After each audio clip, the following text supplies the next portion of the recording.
नाशिक गुन्हे शाखा युनिट 3 ची कारवाई। गंभीर दुखापत प्रकरणातील फरार आरोपी अटकेत। नाशिक शहरातील गंभीर दुखापत प्रकरणात फरार असलेल्या आरोपीला गुन्हे शाखा युनिट 3 ने अटक करत उल्लेखनीय कामगिरी बजावली आहे। फिर्यादी तानाजीराव उर्फ तात्या जिंदा तानपुरे वय 52 राहणार उभाडे कॉलनी बेंडी पिंपळ नाशिक रोड यांनी दिलेल्या तक्रारीनुसार दिनांक 20 फेब्रुवारी 2026 रोजी रात्री सुमारे 9:30 वाजता त्यांच्या राहत्या घरी आरोपींनी वाद घालत घरात घुसून शिवीगाळ केली। त्यानंतर लोखंडी रॉड व लाकडी दांडक्याने मारहाण करून त्यांना गंभीर जखमी केले।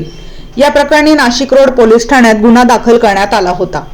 गुन्हा दाखल झाल्यानंतर आरोपी प्रसाद उर्फ बंडू आवारे राहणार बेडी पिंपळ नाशिक रोड हा फरार झाला होता। त्याचा शोध घेण्यासाठी गुन्हे शाखा युनिट 3 चे पथक सक्रिय झाले होते। दरम्यान पोलीस अंमलदार भगवान जाधव यांना मिळालेल्या गोपनीय माहितीनुसार आरोपी वडाळा परिसरात येणार असल्याची माहिती मिळाली। त्यानुसार पोलिसांनी सापळा रचून दिनांक 19 मार्च 2026 रोजी त्याला अटक केली। चौकशी दरम्यान आरोपीने गुन्ह्याची कबुली दिली असून पुढील तपासासाठी त्याला नाशिक रोड पोलिसांच्या ताब्यात देण्यात आले आहे। अधिकाऱ्यांच्या मार्गदर्शनाखाली कारवाई।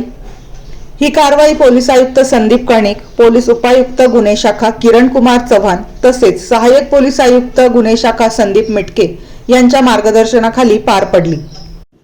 कारवाई करणारे पथक पोलीस निरीक्षक जगवेंद्र सिंग राजपूत, पोलीस उपनिरीक्षक नितीन लाल पाटील, पोलीस हवालदार प्रकाश बोडके, योगेश चव्हाण, भूषण सावंत तसेच पोलीस अंमलदार भगवान जाधव, चालचंद निकम आदींच्या पथकाने ही यशस्वी कारवाई केली।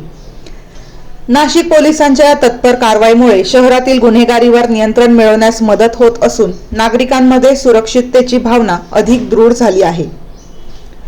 वृत्तसंकलन रफिक सय्यद।